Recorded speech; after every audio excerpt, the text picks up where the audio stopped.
Thanks for listening to the Drummers Weekly Groovecast. You can contact the show at twitter.com/DW Groovecast and through Facebook at facebook.com/Drummers Weekly Groovecast. Good evening. I am warning you right now, if you touch my drums, I will stab you in the neck with a knife. Ain't a monkey. Ain't a monkey. Mom!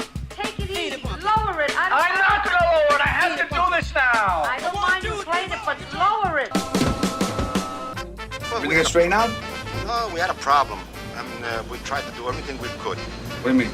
Well, you know what I mean. Next!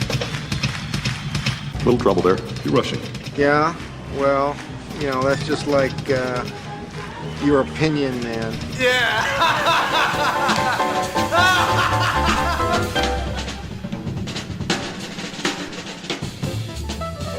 Hey, buddy. What's up? Oh, not much, man. We're just here congregating on another Monday, in air quotes. Monday. Yeah, that's what it is. It's Monday. How's your winter life going? It's been so bipolar. I don't know if I have a winter life. Like 1 or 2 days out of the week, I have a winter life. Well, and then I'll have a spring life. Some people, though, would equate that to being the drummer's vacation month or the musician's vacation month. Yeah, but I'm definitely on vacation. You're making some hay, though, man. I know what's going on with you. You know, like I was prepared. I'm like a farmer, man. You gotta it's put aside for the John's ye old swapping shop. Been plenty of that, no doubt.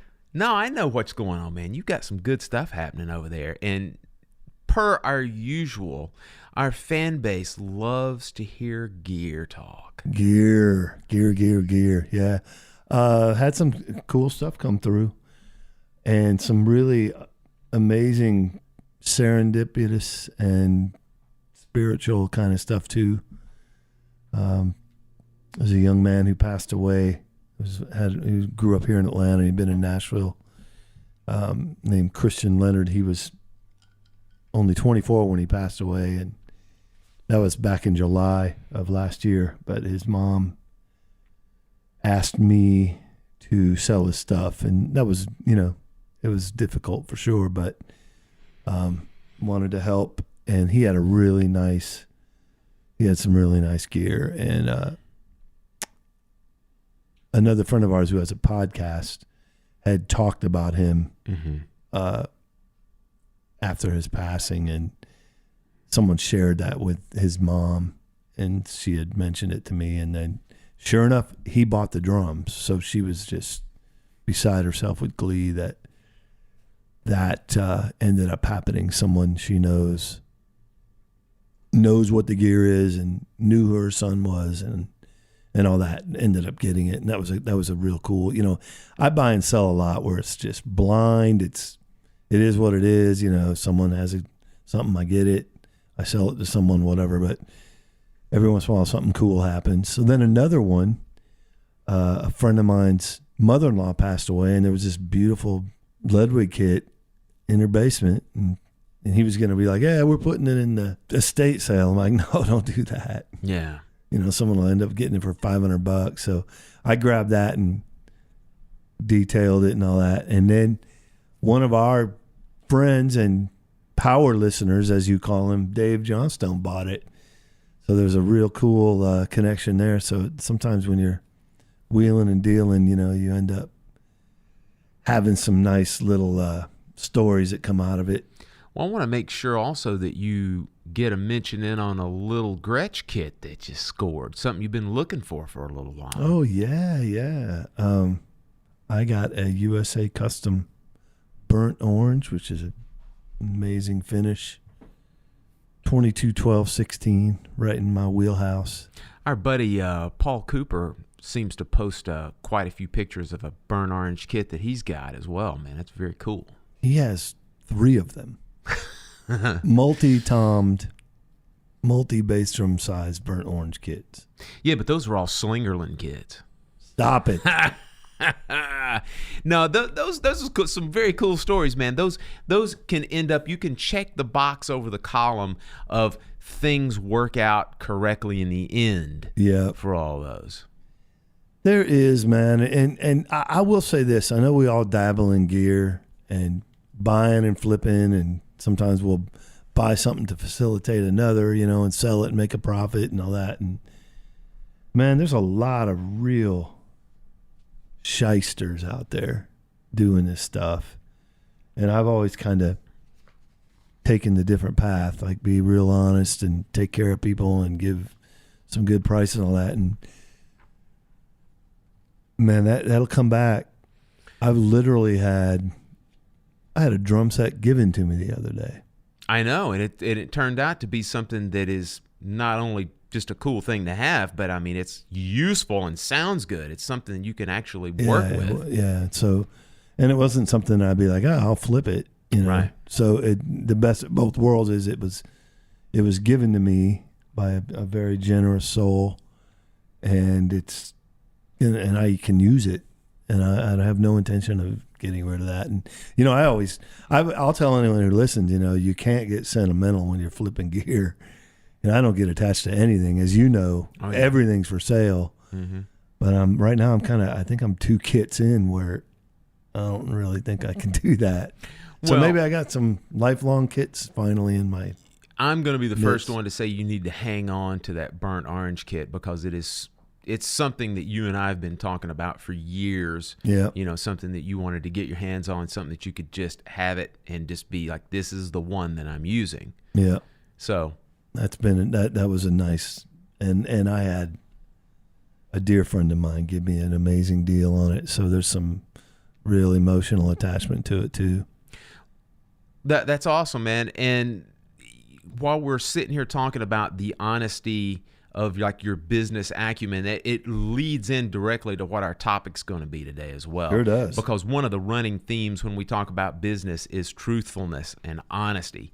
My gosh, man, you've got to have that in spades if you're going to sleep at night, Now, one other thing I want to talk about before we dig into this topic is we lost another legend, or at least a local legend of drumming. The drummer Billy Dennett passed away recently. He's a guy that made some hay in Atlanta for quite a while. Legendary guy. Quite an educator as well. Reputation of gold.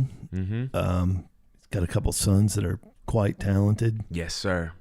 And he also has a wife who's done a lot of good in the musician circles by being a competent CPA. Mm-hmm. So a family that was certainly embraced and celebrated by the Atlanta musicians community. And Billy is someone that I've never heard anyone say a bad word about. That is exactly true. Just kind as can be, and a fine player too. So it's like you can't really beat that. But unfortunately, he's passed on. Yeah, and we have condolences to the family, and lift up those sons who are deep in the scene too. So certainly, and also just condolences to a lot of folks in the music community that used to play with him regularly as well. Yep. Yeah. All right, folks. So we'll go ahead and start digging into the topic for the day. As we mentioned before, this is a topic that deals on the business side of the music business, something that you got to be well versed in the further you get into this, or you're just going to be living a life of misery. So when it comes to contracting and booking gigs, the thing that I can tell you that's kind of our overriding theme on this is, of course, you want to be absolutely honest and truthful with everyone that you're dealing with, whether it's the client that you're booking this gig from or the musicians that you are contracting to play said gig. Because one of the reasons that I started doing it, and I don't do it a whole lot, but one of the reasons that I've taken the responsibility of that is that I've been on enough gigs, tours, sessions, whatever, that you learn what you, of course, want to have at a gig. But even more importantly, you learn how not to do things and how you don't want to be treated on gigs. And so I thought what we would do today is we would talk about, of course, why you want to contract and book gigs, but also the things that you need to know and the things that you need to ask for, because there are so many little details and so much minutia that's involved when you are booking these different things, that if you let these little details slide at the beginning, they end up being a big stressor by the time you get to the gig. And so you just want to make sure you have your I's dotted and your T's crossed when you're dealing with legal documents. Well, and one other thing I want to mention about that is when you do end up working for some type of a leader or a contractor that does the right things and has all of the details worked out ahead of time, that really makes you appreciate the amount of work and effort that goes into contracting these gigs and making sure that you really do the right thing. Right. Because there's a lot of work, man, that goes between emails and phone calls and text messages and dealing with all the people there's a lot of moving parts when it comes to any gig. So, John, the first thing I want to talk about is, why would you ever want to contract a gig? And obvious thing is you make a little extra money. You do that. Yeah. Sometimes I don't know if it's worth it, but other times it may well be. I've kind of come to the conclusion that if you do it long enough, you end up getting to the point to where for every 2 or 3 gigs that you make an extra $50, you will get the one larger gig where you can make a few extra $100 on Good top attitude. of something. So it will work out in the wash along the way. The other thing that I like to say is that when you contract a gig, you always work with your friends. Or at least 95% of the time you do that, because I love the opportunity to hire the people that I want to work with. Fantastic. Absolutely. Because, not only is it going to be somebody that you enjoy playing with from a musical standpoint, 90% of the time it's going to be some people that you like and you get along with. Just hanging out. Absolutely. And a big part of the gig is hanging out. So it is. If you've ever been a part of a group that you work with, especially any kind of road work or for any length of time, and it's people that you just don't enjoy being around, man, it's not a lot of fun. No. It's not a lot of fun. Avoid it. And then another kind of an ancillary reason is it gives you an understanding of how the music business works and just how the business side of the music business works. Mm-hmm. And boy, the more understanding that you can have about how this stuff works and the appreciation that you can get from, like, wow, man, I contracted this gig from the beginning all the way to the end. You can see the natural curve and flow of how something like this originates to how it finishes up. Mm-hmm. Because when you book a gig, the easiest part of the gig is the time that you're playing. No doubt. Another thing too that it can be really good about it is it can give you some perspective that sometimes you're not going to get if you're just a hired player. Like, maybe you realize, like, this client mindset or this person who's booking this event for their company and the pressure's on them, or the mother of the bride, whatever it may be, sometimes you're going to get a different perspective, and that's good to know. You might not even agree with it. You might think it's dumb. You might think it's dramatic, whatever, but just, you're learning about where people's heads are that aren't in your position, that have responsibilities you don't, and more importantly, how to navigate through that. If you're just running blind and this person's stressed out and you don't know why, that makes things a lot more difficult.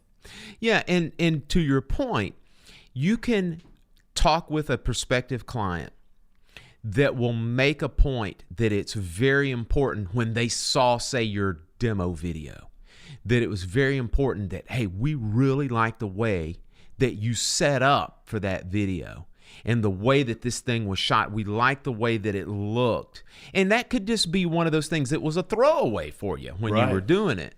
Right. And so you kind of learn that there are certain things that people like and that will book you and find it way more important than you ever thought was going to be. Mm-hmm. Now, John, I thought that before we get into these different things that you ask for and the minutia of contracts and things that make your life easier, is that there are a few things I think it's important for everybody that you need to know going into this thing that you may not be completely aware of until you start booking gigs.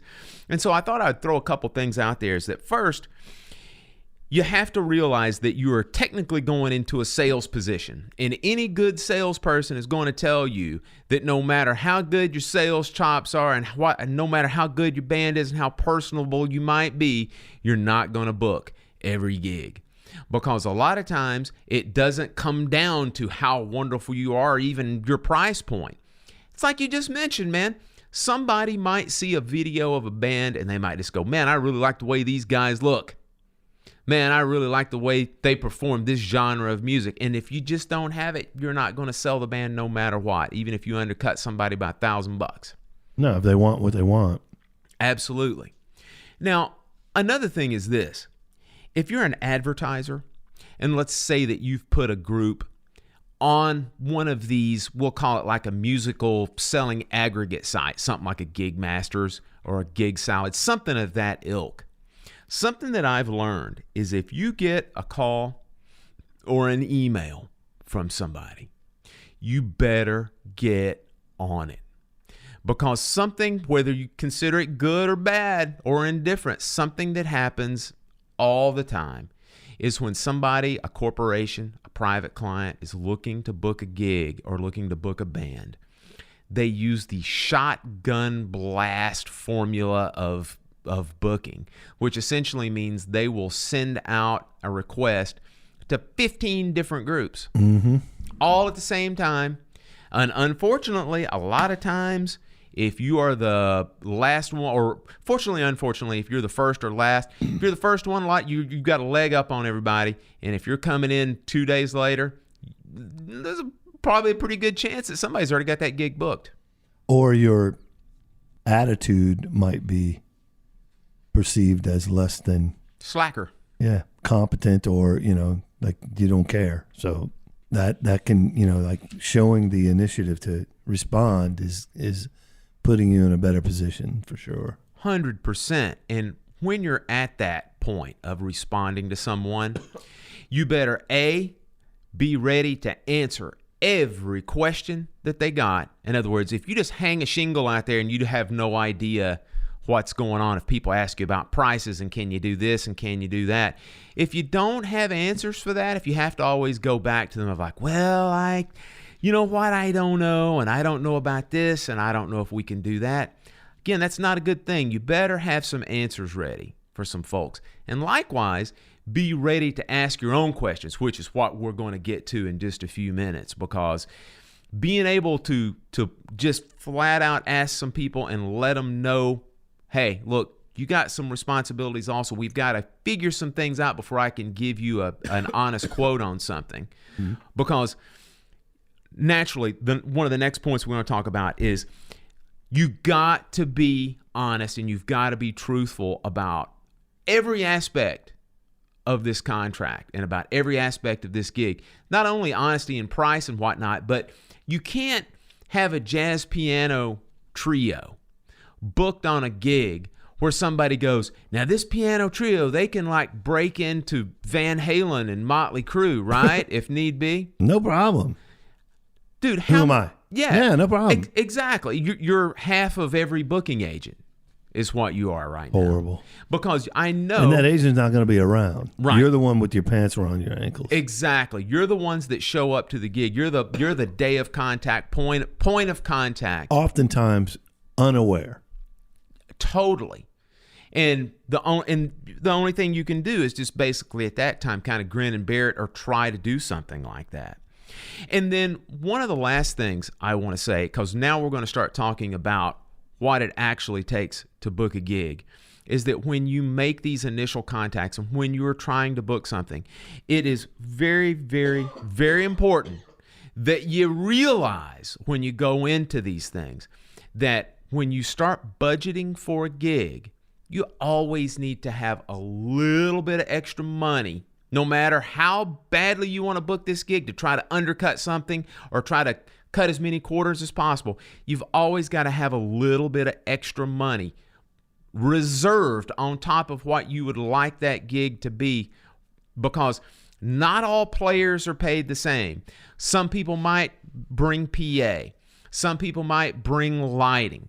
You might have a last minute thing that you have to do involving insurance or something, which we're going to talk about again coming into it. But I always like to say that's one of the most important things when you get ready to book a gig. Do not cut it so close that every single dime of this gig is accounted for prior to booking it. That's a knowing glance you just gave me, John. That it was. Let's talk about things that you need to ask for, okay? Now, when you get ready to book a gig, one of the first things that people want to know is, what does it cost for your band?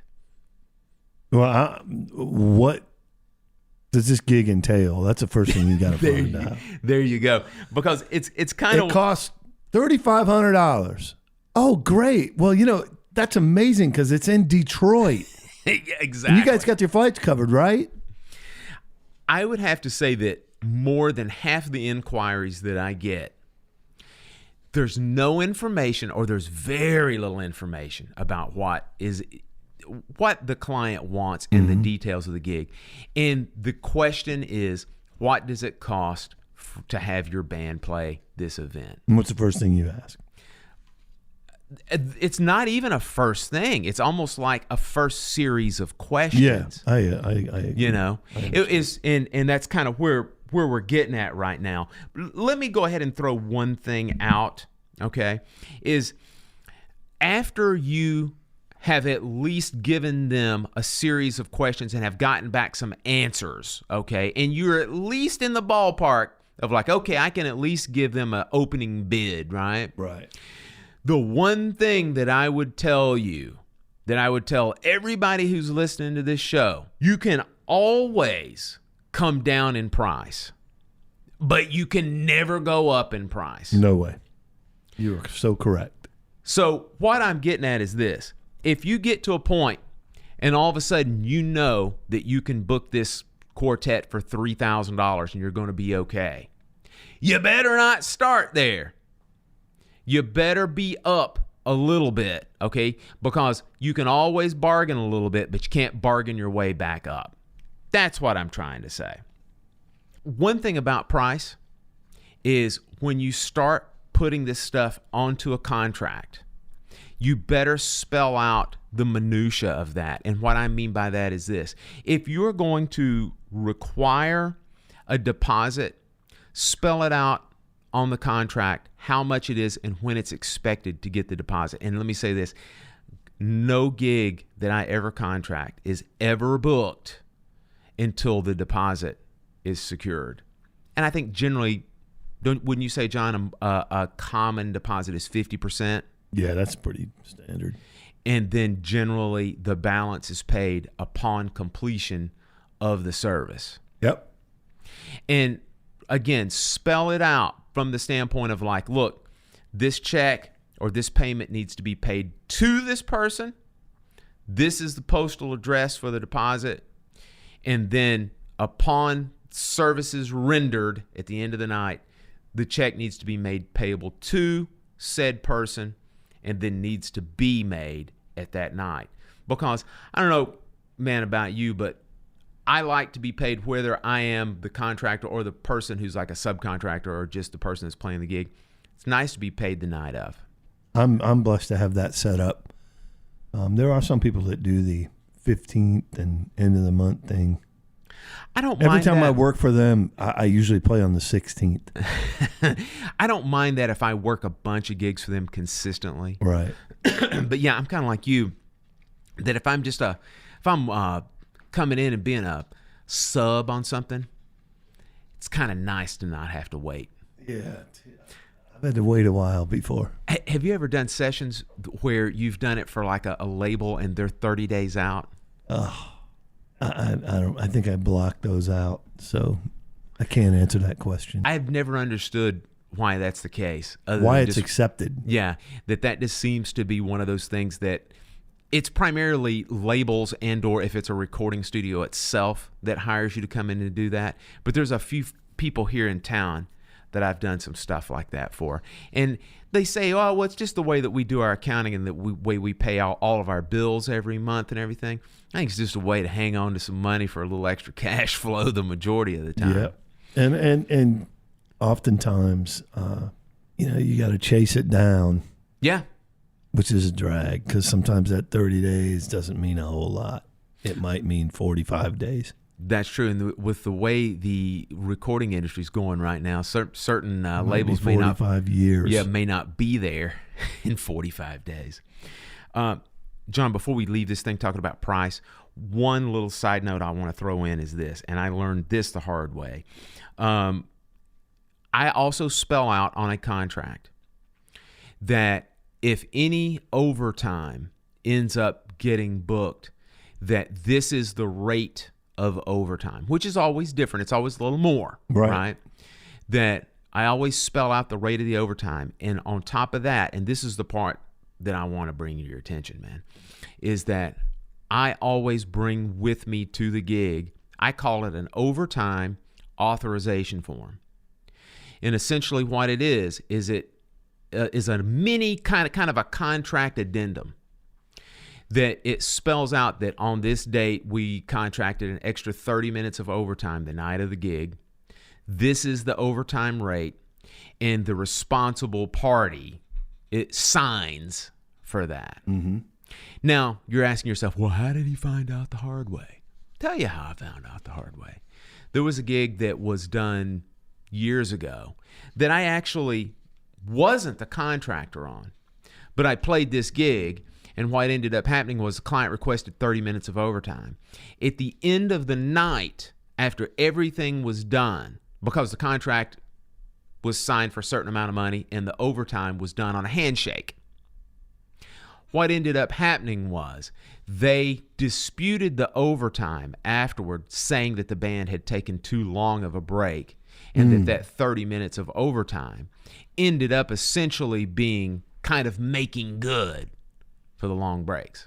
Man, you have to be careful too with making sure you define the window.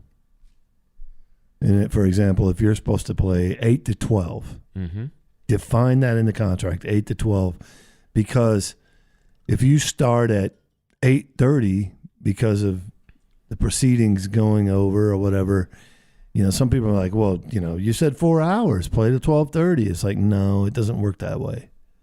If we're ready to go at 8 o'clock and you're not, that's not our problem. And that can get really sticky, but it's best to spell that out in negotiations. Like, look, I want you to understand, we will give you 4 hours, a 4-hour gig, but it will be between 8 and 12. Yeah. Anything outside of that, we got to have, if it's, you want 30 minutes prior or an hour after. It's funny, man, how many times that clients don't understand it. They just think, oh, well, if it's a 4-hour gig, it's 4 hours of this time. It doesn't 11. matter. You got to play till 3. Yeah. And like, no. And it doesn't happen that often, but man, there are absolutely times when people that you have contracted on that gig might have something before and or after. And they are dependent on those clock times to be that. So yeah, point well taken there, sir. Another one that I learned the hard way on, John, is this gig outside. Again, I wish we had a video feed for this show. Yeah, you got to ask, because especially if you live in a climate like we have down here, there's a lot of people that like to rush the seasons or push their luck on certain times for events. And so you always have to ask if the gig is outside. And I am 100% adamant that the gig makes or breaks. It either gets booked or it doesn't. The band has to be covered. I don't care if you look at the forecast and it shows that there's no rain, snow, sleet, or hail coming for a month. It's got to be covered. There's no ifs, ands, or buts about it. And I would encourage everyone here to get on that same mindset. And secondly, regardless of the covering, dear client, do you have an inclement weather plan? The answer has to be yes. You have to tell us what's going to happen, because it's one of those things. Let's take rain, for example. All right, let's say the gig's supposed to be from 7 to 10. All right, if it's raining during the day, you've got to let us know something ahead of time regarding the rain plan. Where is it going to be moved indoors? Because even if you're covered, your guests, your audience, are not going to stand or sit outside in the rain. So you've got to have a viable rain plan or viable inclement weather plan. I think the other thing about the covered too is you end up with a lot of potential problems, even if it's not raining. Like if it's really hot and the sun isn't down, that can affect gear, computers, iPads, digital boards. I've had drum sets that are covered, like dark black gloss covering it, bubbles up from the sun hitting it. A lot of issues like that. And then you also have the just the idea that if some freak thing happened and it starts pouring rain, you're not covered for all that. Your PA gets fried, your everything. So it's really not only a reasonable request, but there's just a lot of protection in that above and beyond, getting your hair wet.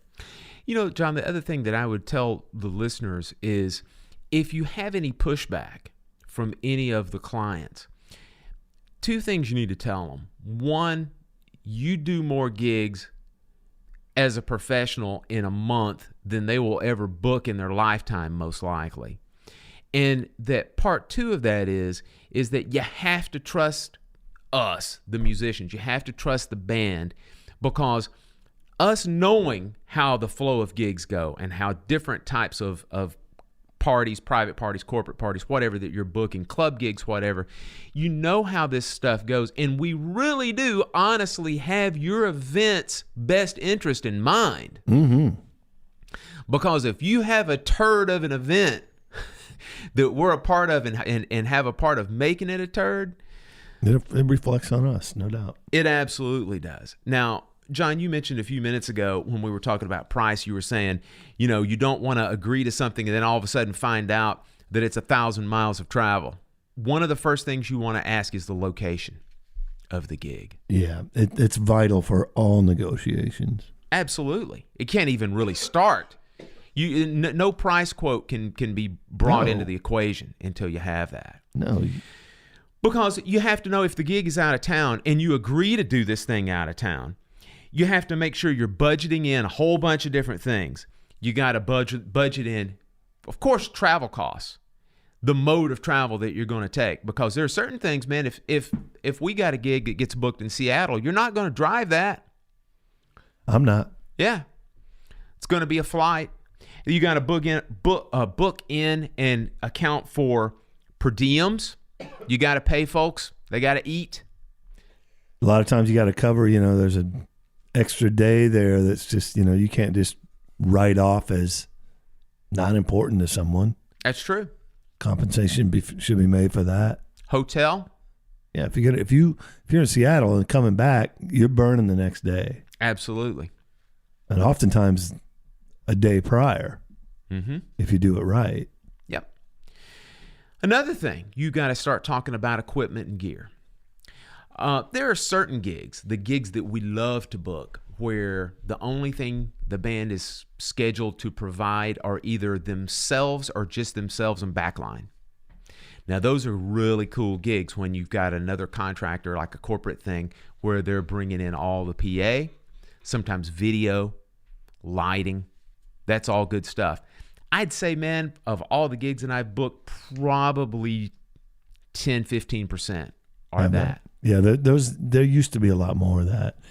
I will say the one thing that, from experience, I am really leaning towards, as far as even if PA's providing all that, I kind of like bringing the band board. If it's got, especially if it's got like saved monitor in-ear mixes, right? Yeah, exactly. That's where we're at. Because, man, like I know with my regular gig, 12-piece band sound check can be laborious and long and sheer misery, because it's just like, whereas even if you're using that board just for monitors, which is easy, and any capable sound guy is going to be like, yeah, A, I don't have to set up the mix. B, I don't have to set up monitors. And more importantly, I don't have to have someone waving their hand and freaking out all night, because you guys are self-contained in that sense. That's been as much as I love provided PA, like I know when we use ICP and Jay Rabbit's showing his brand new $4 trillion system, and then we sound like $1 million. That's fantastic. I still hate the sound check. Yeah, it can be as long as a set, on the gig. John, to your point on that, I did a gig 2 weeks ago at a big, massive bumping club downtown here, where that exact scenario happened, and man, it made life easy, where we didn't bring any PA aside from the console that we used, and then we tapped into the club's console. Worked brilliantly. Yeah, it's great. Yeah. Especially for mixes, personal mixes. Something that I'm going to encourage everyone to do that's listening to this is, for any group that you work with that you're trying to book, regardless of the fact of whether you're bringing PA, or especially if you're going to use somebody else's PA, like through a sound company, have a graphic sound plot chart, or stage plot chart, actually is what I wanted to say, stage plot chart, that as you can send as a PDF to any sound company. Now, what I mean by that is this. I have a PDF that shows, like, for example, let's take a 5-piece band. It shows the actual stage setup of the band. It's got the drums in one place. It shows the drums there, the keyboards in one place, guitar in one place, vocal, bass in a place. And then beside each member, it shows the miking requirements, and it shows the monitoring requirements as well, as far as like, this person's going to use a wired in-ear monitor, this person's going to need a wireless in-ear monitor, blah, blah, blah. If you can get that and send it to a company that's providing sound, they can have a lot of the work already done for you. So I think that's very important, having a stage plot. Now, while we're talking about staging, is a stage provided? That's another big deal, because take, for example, John, if you're playing outside, you've got to have a stage. You can't set up on bare ground. Doesn't work out too well. More importantly, let me add this. Not only do you need to have stage, you need to have a level stage. You can set up on a gravel putting parking lot. Green. Then you'd get shot by the groundskeeper, but it really is astounding how many times people will go, well, we want this gig outside. Is it okay if we just throw like some plywood down on the ground? And the answer is no. It's not, because you cannot play a drum set on bumpy ground. You can't do it. You just can't do it. And it's miserable also. John, have you ever had to play on any kind of a stage that the stage was flat, right? But it wasn't level, like the entire thing might be leaning to the east a little bit. Yep. And like when you set up, you're kind of gravitationally leaning toward that direction. It's miserable. And everybody who's standing that night, by the end of the night, their back's all jacked up. Exactly. Yeah, it's not good. So, I literally put into the contract, level staging must be provided, And then I also tell them that, look, here's the size of the stage as well. And if you're going to use a drum riser, the drum riser needs to be this size. So be incredibly specific when you're dealing with that. John, do you know off the top of your head, because I think this would be interesting, I'm going to mention it, if you are going to set up on a drum riser, what are your minimum riser requirements, like feet by feet, do you know? Oh, probably 6 by 8 or 5 by 7 maybe I could get by. I don't have a big kit. Depth is a bigger issue. That absolutely always is. That's always the problem. Yeah. Those 4x8s don't work. What I always tell everybody just to be safe is 8x8. It's going to be a little big. It'll be a little big. But if you have somebody that's just clueless and not aware of it, go ahead and go on that larger side, because something that you can do is after you get your drum set set up and it's on an 8x8, sometimes guys will put an amp up there right beside it, especially if they're standing next to you, close to you, like a bassist or whatever, and that kind of gives the client a little bit of bang for their buck also. Yeah, that whole like the 4x8. I mean, I have long legs now. Like with this new kick drum is deeper. You know, like I can't make that work. Yeah, it's just that's no fun. I'm not falling off the back of a stage mid song. Another thing, make sure that you have specific details about electrical requirements or electrical needs, such as you need so many 20 amp outlets and you've got to have these outlets close to the stage. Incredibly important when you have that in a contract. Yeah, especially if you're doing your PA and lights and everything. You know, John, you're talking about times, about clock times and stuff. Another thing that's important is it's very, very, very important that you let them know up front that, say, for example, let's say your gig is 8 to 12 and they're trying to cut it short, or at least trying to cut it from a standpoint of budget-wise to where they have the room that you're going to play in as short a time as possible. They can't get the room at 7:30. They've got to have the room at a time long enough for you to load in comfortably, sound check, make sure you get all the bugs worked out and ready to go. So I normally will tell them that I need to have a room for a smaller group, say like a 5-piece group. If the gig starts at 7, I like to have that room about 2.5 hours before the event starts. That way I can get loaded in comfortably, set up, sound checked, and then be ready to go. And then have a few minutes of time in between that to go to the green room, have some food, relax for a minute, and talk about the specifics of the gig. I think that's incredibly important when you do that. Yep, I agree.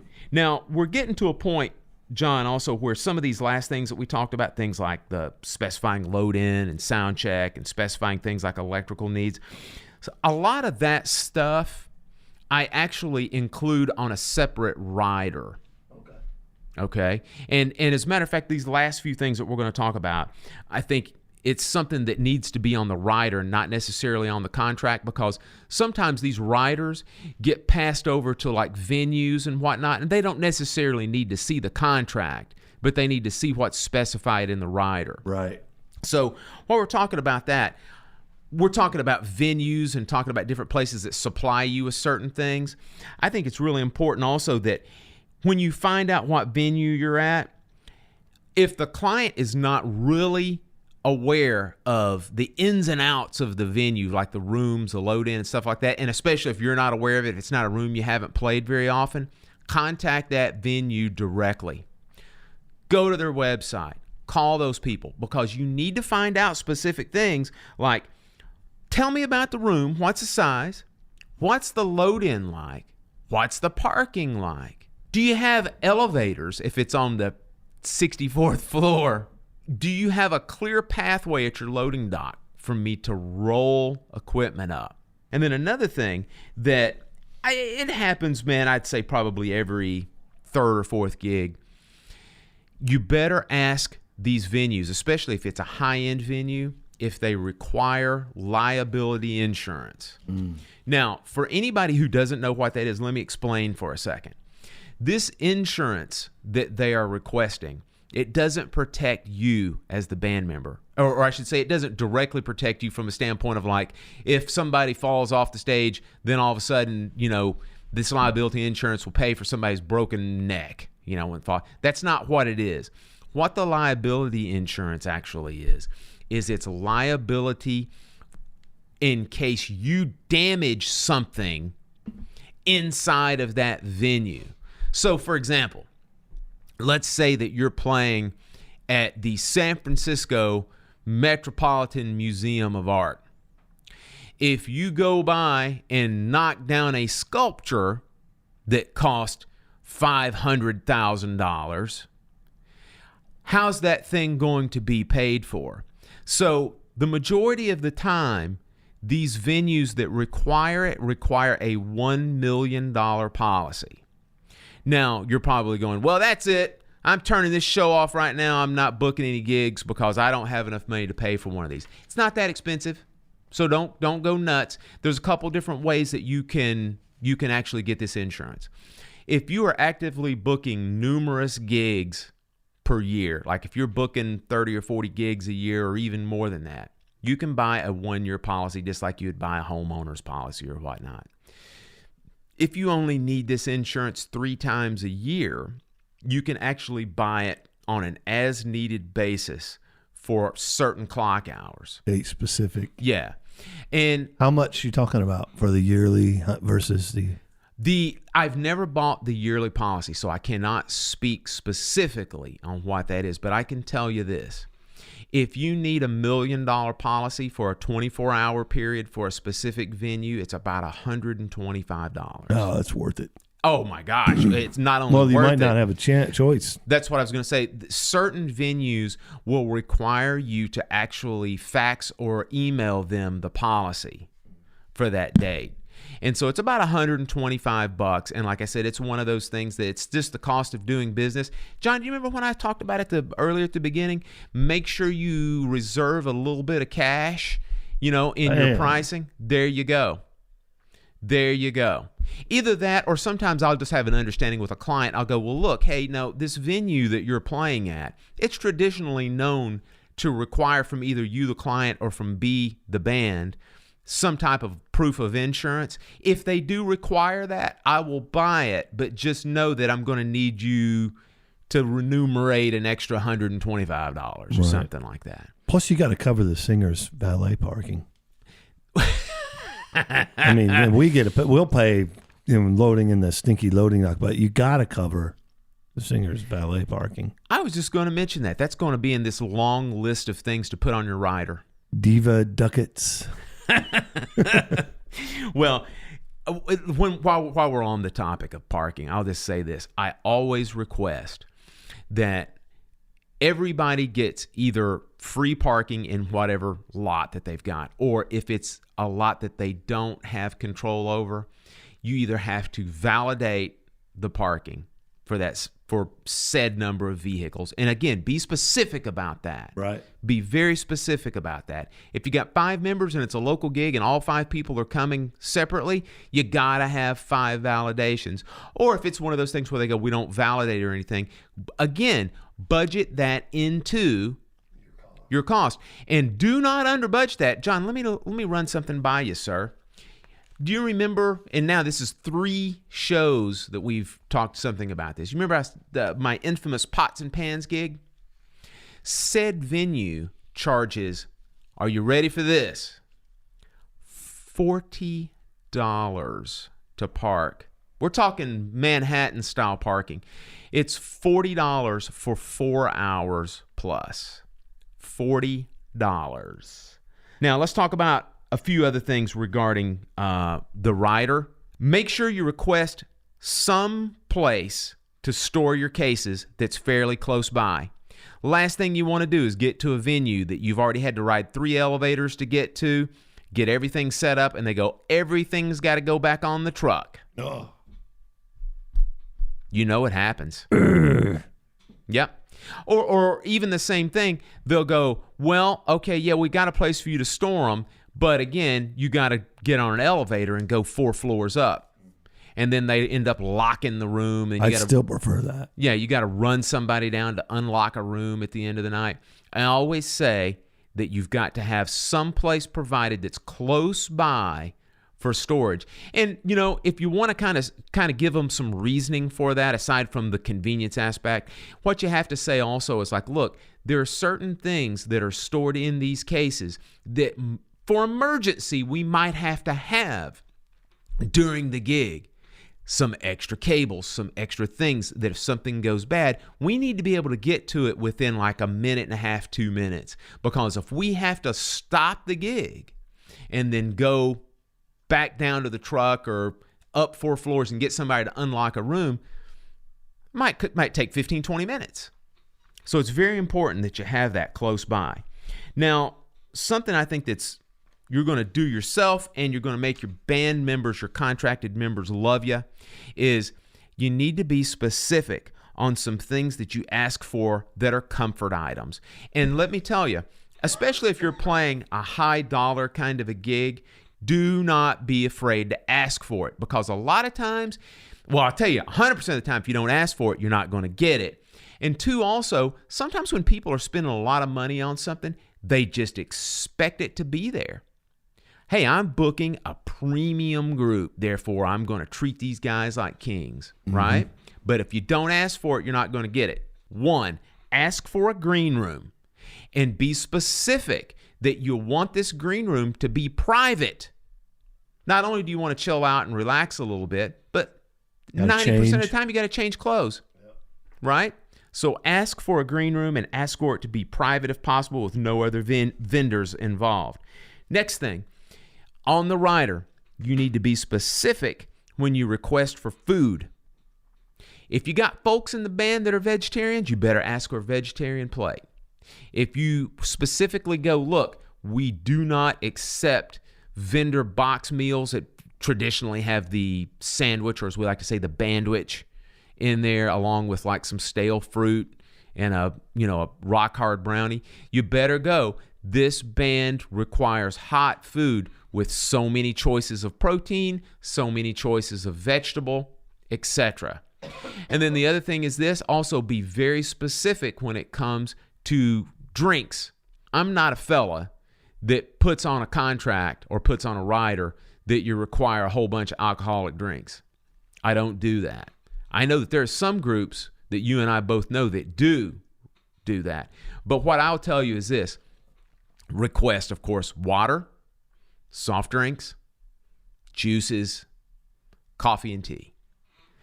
Do that and be specific about these different things. Like, for example, if nobody wants root beer, don't put that down in there.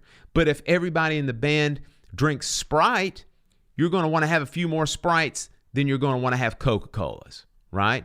If no one drinks tea but everybody drinks coffee, you don't have to put tea in, but you want to make sure you get coffee and then all the condiments that go along with it.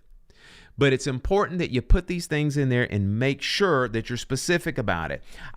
Something else I request also is water by the stage. I love it. John, would you work for me? You can't afford me. You liar. You liar. Oh, okay, this month you can. Well, that's about it, guys. This is one of those things, like I said, that it's straight business, but it's a good thing to know. I learned from the best. I learned from the worst. And it's kind of one of those things that it's good to have this little bit of information in your back pocket, because it took me a long time to compile all this stuff, but it's a good working thing to start from, and I haven't had anybody get just completely and totally offended from all this. So I'm keeping it. Yeah. My outline is this might be the first one I've kept. Moving onward and upward. Something we haven't done in a little while, but has been getting rave reviews. John, are you ready? Ready. This one actually gives you more low-end torque and more high-end horsepower. That way you can go down the track at 350 miles per hour. Drummer's Weekly Groovecast Garage. Woohoo! Do you know how much I like doing that? Man, it makes me think about like Dale Senior, and I just get, I get all worked up about that. Ernie Earnhardt. Dadgummit. John, I love the Drummer's Weekly Groovecast Garage, and so do the listeners. I think you have a jewel of a garage tip for us today. Well, thanks. I restore and a lot of drums. I restore a lot of drums that I get. You'll get something. There's always, oftentimes issues with vintage kits. And one of them that can be a real pain is rust. And it is not afraid to show its ugly head any Wire given brush, time. right? Wire brush. Is that where you're going with this? No, I'm a lazy restorer, and I've learned many little tricks. But one that I like now for light and even medium rust is a product called Evapo-Rust. You can get it at car places like AutoZone, that kind of thing. This a liquid? It's a liquid, and I've had really good luck with it.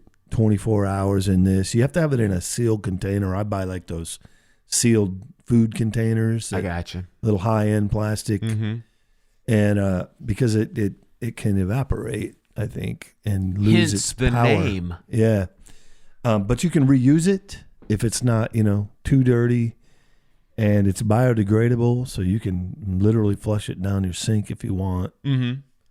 It's not harmful in regards to the environment and all that. Can you do that old gimmick like they do on the like the infomercials where you just pour it in your hand and drink it? I'm not the person to ask. Try it and get back to me. No thanks.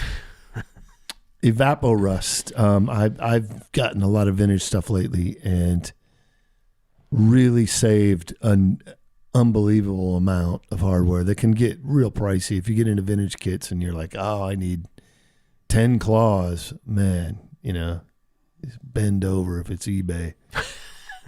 So that's something worth trying. And I mean, it doesn't always, there's certain things that are going to be, if the chrome's gone, right? You might not. But if it's just looking like surface rust, this stuff is gold. Question. Yeah. All right. So is it something that you use straight, or do you have to mix it? How do you do it? I use it straight.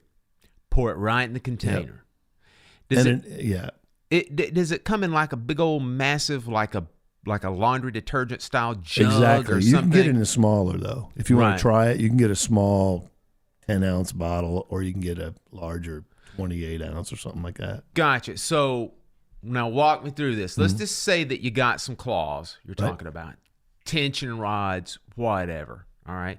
You just take them, throw them in there. Nope. Go for it. I always do a Dawn bath or simple green bath, depending on the type of dirt or grime on the chrome. There's some that kind of weirdish white sticky grime. That stuff, simple green seems to really like to attack. And then if it's just a lot of dirt and you want to get all that off, you do a Dawn bath, which I dilute a little bit, maybe 50-50, and let it sit for 24 hours, and it really can do wonders as far as just getting dirt and stuff off. Because once you use this Evapo-Rust, there's going to be plenty of sediment just from the rust. Okay. You don't want a bunch of dirt in there either, especially because it's reusable.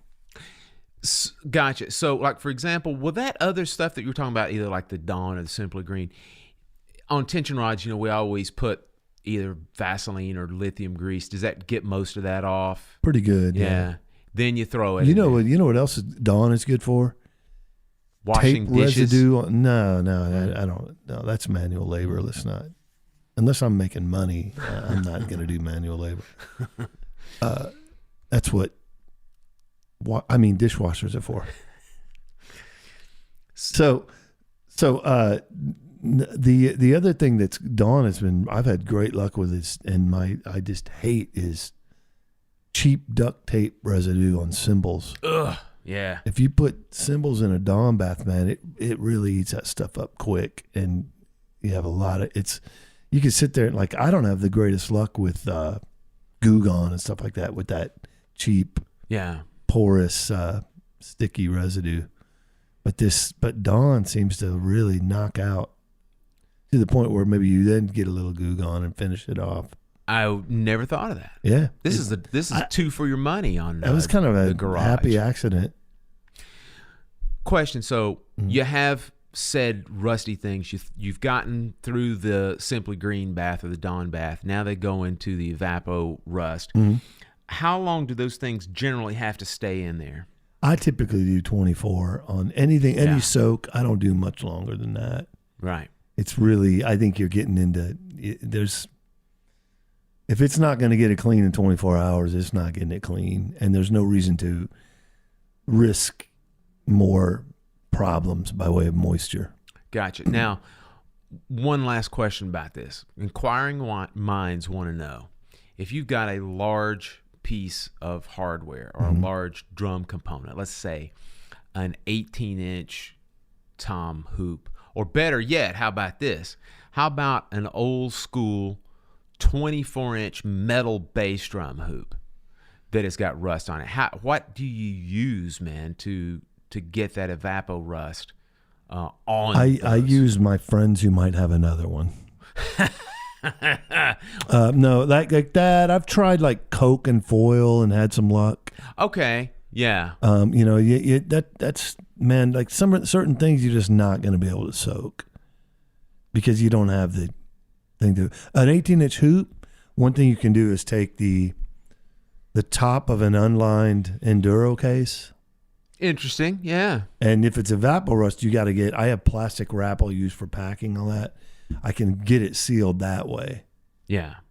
And you can also do, those cases hold up to like paint stripper, like 16-inch hoops with paint on them. I've had that. Yeah. What are you going to soak them in? Or do I want to just spray it and start rubbing? No, I've had some. I get some liquid paint remover and put it in there, and the case top doesn't suffer at the end of that. Good deal. The only thing I was thinking, I thought what you were going to go with is like with a 24-inch hoop, I'd get a small kiddie pool. Yeah. Dump a few bottles in there. But then that gets pretty expensive, man. Like you start buying that amount of that stuff. Is it expensive? Like the larger bottle of Evaporust is like $23. But I guess you could get I could probably do like out of them. 3 kits worth of hardware with that. Okay. But to me, that's like, usually about the third soak, it's pretty much saying crying uncle. Gotcha. Yeah. And then regarding, I know you said that it was biodegradable. Does it have any like adverse issues from the standpoint, like if you get it on clothes, it's going to eat a hole through it or anything like that? Or? No, but you don't want to get it in your eyes and mouth. And Yeah. You got to be careful. And also, like when I rinse, I use heavier rubber gloves and just Chemical gloves. gloves. Yeah. Common sense stuff. Yeah. You could get away with dishwashing gloves with that stuff because it's not that hardcore. But always protect your eyes. Keep anything that you can out of your mouth by way of chemicals, and then your hands. Buy some gloves. They're cheap and worth every penny. That even when I'm rinsing stuff off, like I'll go back. The way I do the Evaporust is I have 2 large sealable cartons. I'll have the Evaporust in one. Then I'll have a heavy duty colander over here in the other, so I can dump that and then pull that out, and all the parts are just drained. And then I use gloves to rinse everything. Just water rinse. Yeah, and once I rinse it, then I'll spread out a towel and let it air dry like that. Don't just let it sit in a pile, because some of that stuff's not going to dry too well. Spread it out, like take it in the bathtub, have a big towel there, lay everything out. Dale and Dale Jr. would be delighted with this DWG garage. Hot damn. That was good, man. Dude, I asked more questions than anybody in the audience would. That's good stuff. Well, that's important. Good. All right, folks. Well, that's going to do it for this week's episode and our triumphant return of the Drummers Weekly Groovecast Garage. As usual, we love hearing from you. Go over to our website. We're at drummersweeklygroovecast.com. Social media is still active. You can find us at facebook.com/Drummers Weekly Groovecast or twitter.com/DW Groovecast or at DW Groovecast. We've still got the old fledgling Instagram account that we got to get something happening on there. John, I think you're going to post a bunch of things for sale on there. I hope. Do something. We'll get some kind of love going on Instagram. Okay. Yeah. And as always, you can always email us. You can either email us from our website at our contact form or old school at Gmail. We are drummersweeklygroovecast@gmail.com. That's it for this week, buddy. Woo! We're going to contract some gigs, make a little money. Got to do something in February, man. I know it. I got a gig I'm contracting in February. Right on. Oh, well, that's something that we could talk about. Sure, we'll do that. There's a lot of nuts and bolts to that one. All right, that sounds good. All right, folks, subscribe to us. We're available on iTunes, Google Play Podcast, Stitcher, anywhere you access your favorite podcast. New shows available every Monday, including the infamous Accountability Thursday every first and third Thursdays of the month. All right, we will see you. What was that? What is that? It has to do with putting evapor rust on a practice pad. Oh, I don't need to watch that. Watch your chops evaporate. They did. All right, we'll see you next Monday. Bye-bye. Later.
Thank you.